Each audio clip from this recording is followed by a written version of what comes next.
Welcome to the Nonprofit Exchange. Stories, tools, and wisdom shared by leaders for leaders to help you raise the bar on your own excellence and release the potential inside of you. Now, here's today's show. Welcome to the Nonprofit Exchange.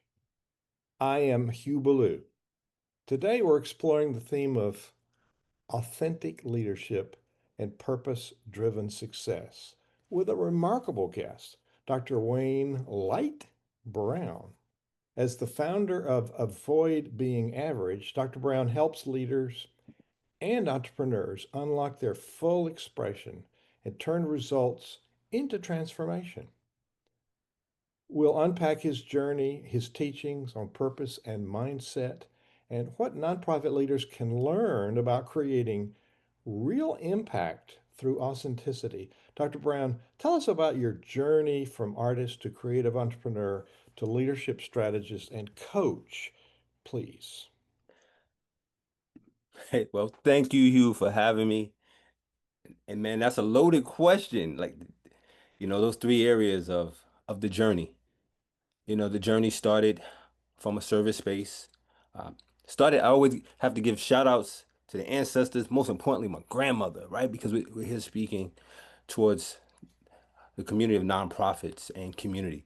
So I think it's always important to start from the heart. And I th that's where it started. It started me watching the what's missing in my community, but then also seeing the gems and the jewels in my community. I'm from New York City, born and raised in Harlem in the Bronx, and had the opportunity to go to college in Connecticut. My undergrad was using graffiti as a learning tool, right? Psychology. And at the time, I was pursuing a career in a lane that was considered pseudoscience, right? Like art therapy was considered fake. But I knew that art graffiti had an impact because it actually healed me. It helped me get through a lot of challenges that I was going through.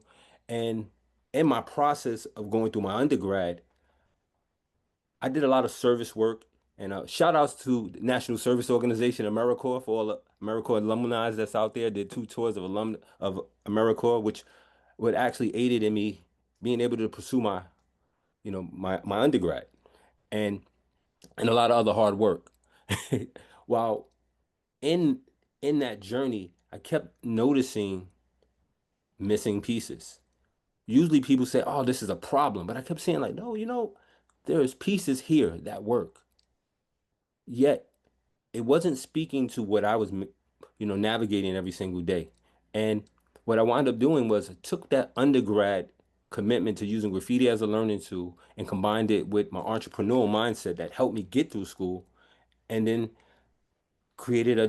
supported a nonprofit organization called Rise some time back. So it was a program to support young entrepreneurs. And I was young myself, right? And and then I took that information of what I was still learning, right, failing forward, and then built my brand Avoid Being Average as an airbrush t-shirt company, then parlaying that IP into an executive coaching franchise, and then built that out into my consultancy and blah blah blah.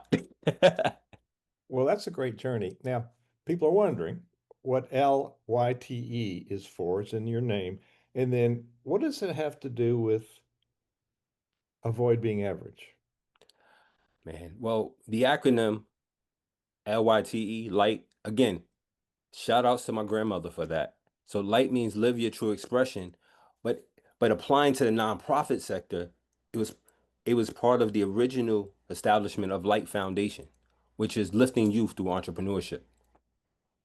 So now, I lift the young, older spirits in entrepreneurship for all the seasoned, life experience individuals out there. Talk about your principle, reviewing results over reasons, revolutionizes revenue. That's a lot of R's there. It's pretty powerful. And then how's that valuable for nonprofit leaders? We're so purpose focused. That's a different mindset for us. So Hey Hugh, can we have fun doing this? Why not? If you All can't right. have fun, why not? Why do it at all? Because you pointed to, right, you said they're tripping on the R's. It's only two R's to really to look at.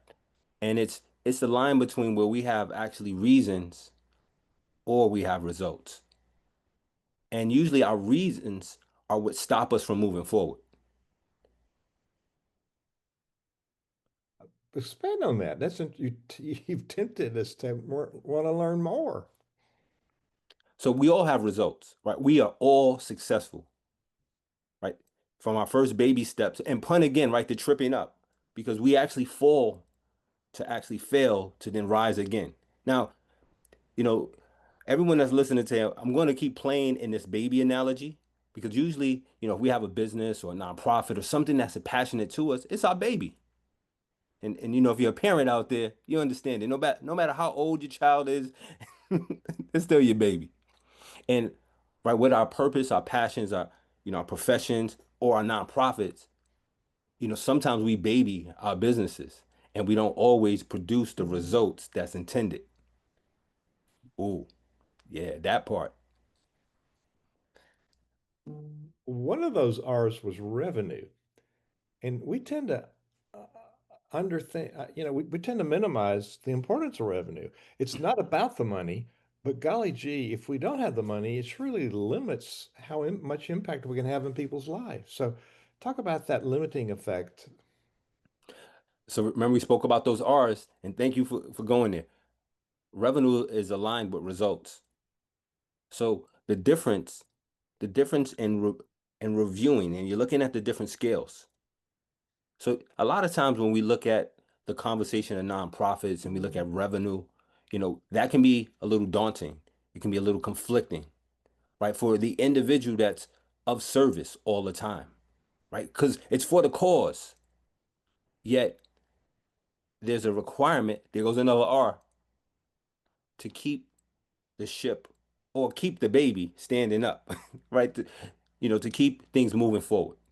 So we actually have to look at our KPIs, right? So all organizations have KPIs, which in this case, when we speak about revenue, we have to know what's the difference between what's in kind and what's actual. And that is essential because that's where we live in another R, reality. So in order for us to stay present and for all the executive directors, whoever you are, if you're just in a listening from a conceptual space, you're just starting off, or you've been leading your organization for decades, it's still keeping that premise, that mindset, that understanding, you know, in the forefront.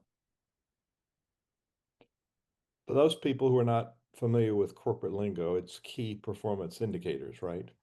Yes.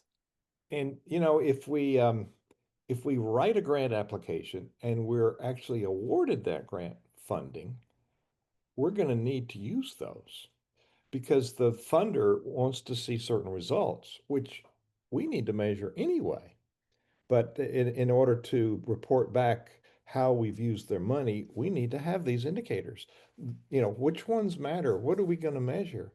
And so the mindset shift that you talk about with all these R's, this is quite brilliant. R's for choral music is a problem. You got to.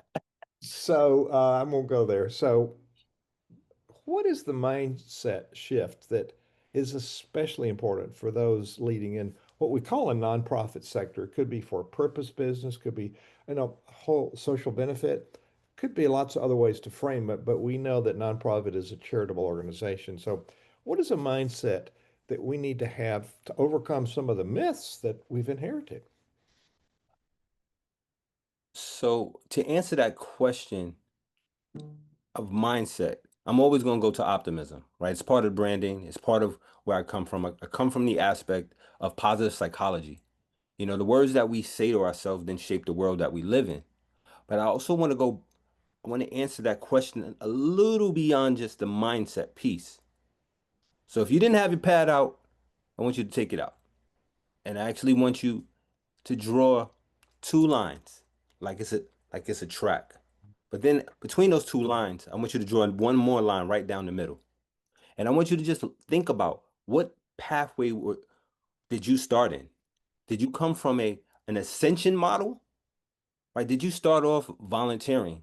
Did you start off, coming up the hard ranks of service? And then the other pathway, you know, did you put the work in from the conceptual model? Right? Did you go to school? Did you get the degrees? Yes, you had the passion, you had the heart, but then you applied for the executive position and you were just leading. Now, please hear me. Both paths and both mindsets along these paths are essential to the sustainability of an organization. But there are two different positions and perspectives in which an organization cultivates and has sustainability. So, in short, pathway A, you came up from the trenches, right, of service. A lot of times, people have grown, but they may not have acquired all of the skills to then lead that organization. The heart, the passion is there, but back to that baby analogy, there's a lot of trip ups, right? Time does not exist. You don't even want to see the punch in, punch out clock because it doesn't exist. But then there's for some individuals, you're there for the cause, you love it, but you punch in and you punch out. And I'm sharing that because we have to be very real and authentic because that are two different pathways and mindsets that lead a lot of nonprofit organizations. And all organizations have that intertwining of a people that's there. And many times people don't even know that, that's in the background and in the blind spot. Thank you for that. That's illuminating. You also teach about living your true expression. Share what that's about. So living your true expression is really living in purpose, is living in your authenticity.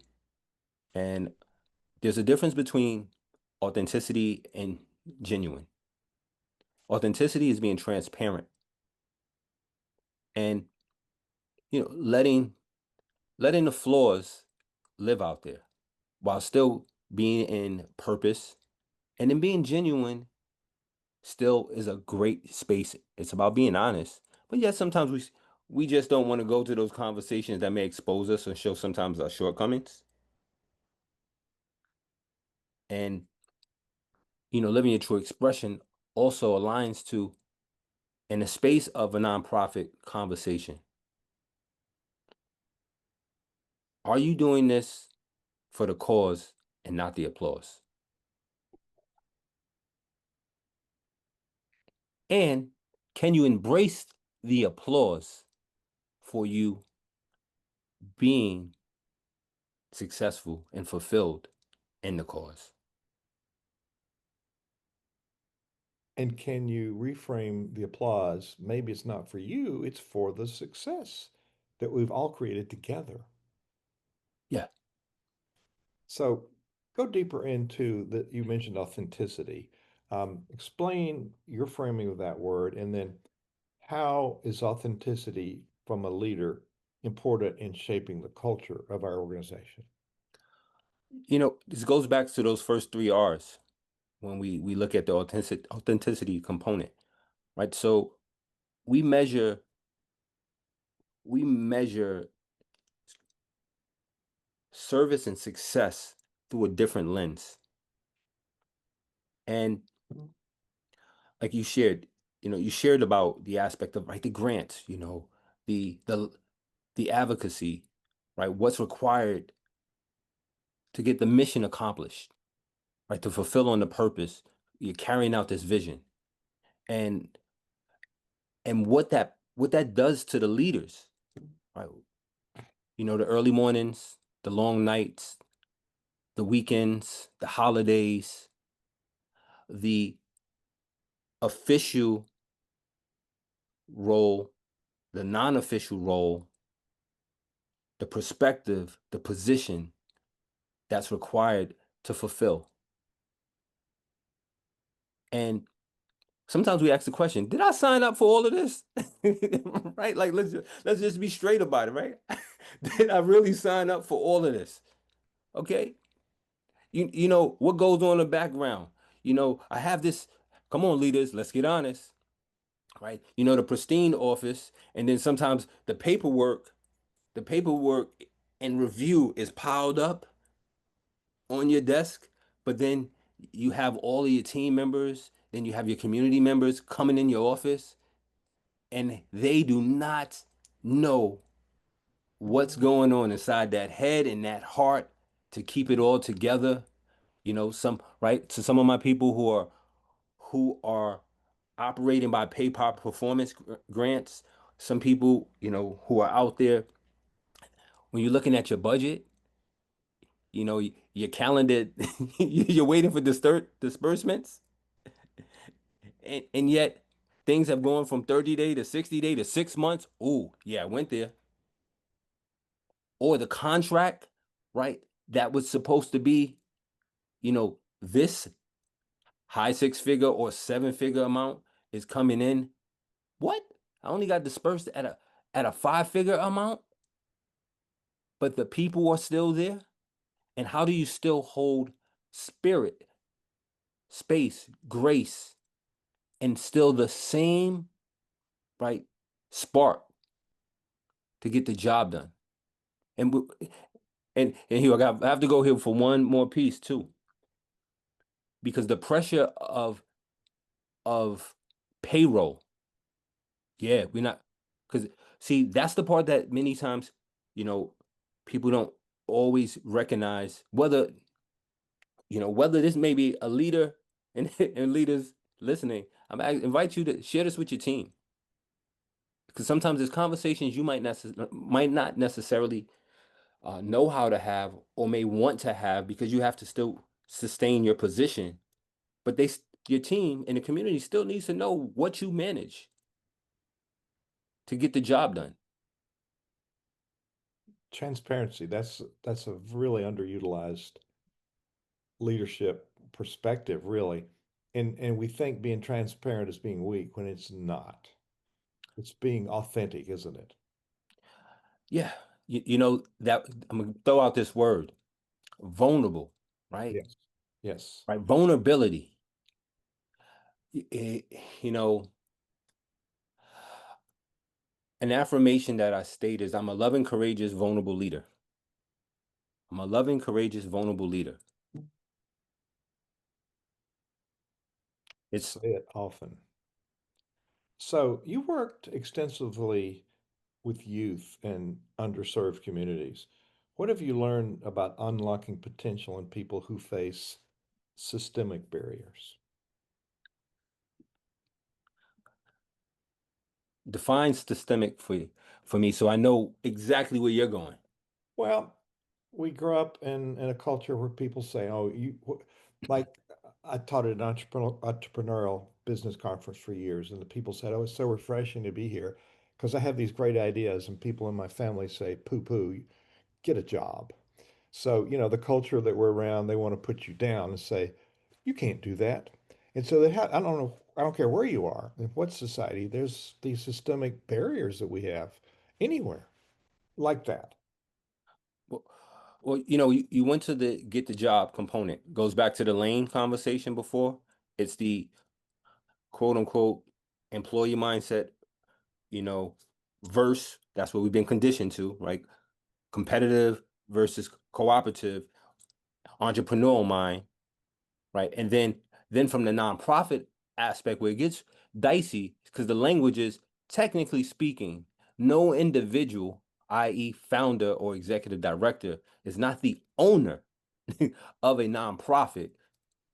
And now I'm intentional about the language I'm using, because if you're not in this world, it doesn't make sense. And then even if you are in this world and you're developing yourself here, you're trying to make sense of it, right? Because you're here with this service, initiative operating, requiring revenue, yet operating it from a different scope and a different lens. and a different right, perspective and position. You hear me keep going back to those two P's. And then when you deal with the another P, which is your personal, right, your personal life, your family, the people that you see every single day, getting like, wow, you're going to make a difference, but they don't understand or comprehend the real work that's required, like the research, the the reaching out. Well, and to tie to your vulnerability piece, it doesn't mean that you're whining. It just means that you're really honest with yourself first. Yes. And then you realize there's limits, as any of us have. And we tend to think of underserved communities as people that live in inner cities that have poverty all around them and they don't have opportunities or funding to do some things. But we all live in prisons of our own mind, in our Ooh, own cultures, don't we? right. So we're going to speak about the other part of systemic aspects real quick on that, right? Because when we start to speak about again, those three R's about reasons over result and then revenue, right? Again, most individuals who have actually taken a pledge of service, i.e., again, in the beginning of this interview, I shared, hey, I'm an alumni of AmeriCorps. I lived off of $172 a week while still putting in 40 hours of service while I had a mission to then be the individual to break the cycle of poverty, to tell the truth, right? And when you shared about the imprisonment of the mind, I share this because being vulnerable and honest and transparent, authentic and transparent, right? My mother was incarcerated 34 years out of my life growing up. So, so to say I'm going to be the difference or the change, and then not even knowing the word transformation at the time. Anyone that's listening, I want you to really hear this. There's a difference between change and transformation. Change means things can revert back. Transformation states that it evolves. And that's an essential piece for leading your enterprise. Do you have a transformational clause? Not just a simple, clause for change. And that's why we see, right, the vicious cycle in our communities, right, the poverty cycle. And then we see, right, in our service initiatives, we see nonprofits that's been in existence for 50, for 100 years. Now, yet still going through the same struggle cycle that a beginning, 6-month pilot to 10-year, right? You know, pivot, position, partnering. So we know the pathways, right? We know this because every 9 months per se is our yearly calendar. Although, right, we all operate in this 12-year calendar. Now, so that's the part when we speak about the realities of the world of nonprofit. If you start in July 1, but then disbursements don't disbursement of funds don't get released until October. Hmm. Wow. This podcast is going by fast. We got a couple minutes left. So your website is avoidbeingaverage.com. What will people find when they go there? You will find an opportunity to connect with myself and my team, an opportunity for you to enhance your communication by simply starting a journey. You will have the opportunity to connect to then be able to learn a little bit more about yourself, as well as some of the tools that you may need personally as well as professionally to uplift your organization.